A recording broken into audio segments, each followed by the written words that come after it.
Matapos ang pagkakasanang magkakahiwalay na manhunt operation sa Central Luzon, napasakamay na ng kapulisan ang tatlong individual na kabilang sa most wanted persons sa Pampanga at Bulacan. Ang tatlong individual suspect sa iba't ibang kaso kabilang na ang rape at theft. Si Shai Morales para sa Balitang Pulis.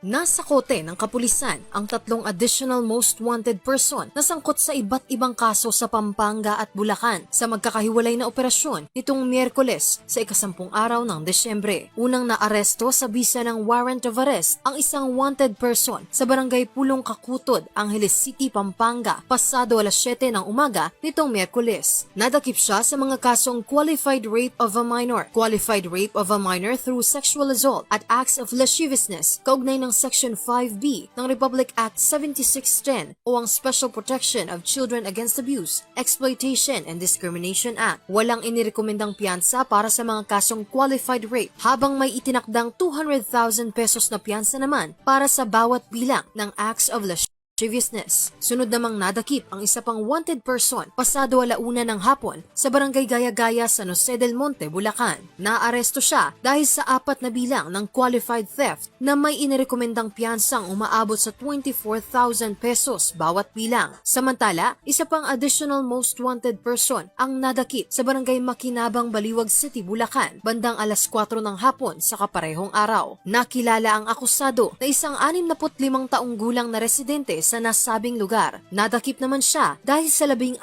na bilang ng qualified rape of a minor at walang inirekomendang piyansa para rito. Ang tatlong akusado ay nasa kustodiya na ng pulisya at kakaharapin ang mga kaukulang kasong inihain sa kanila. Para sa EuroTV News, ako si Shai Morales, sumasaludo sa bawat Pilipino.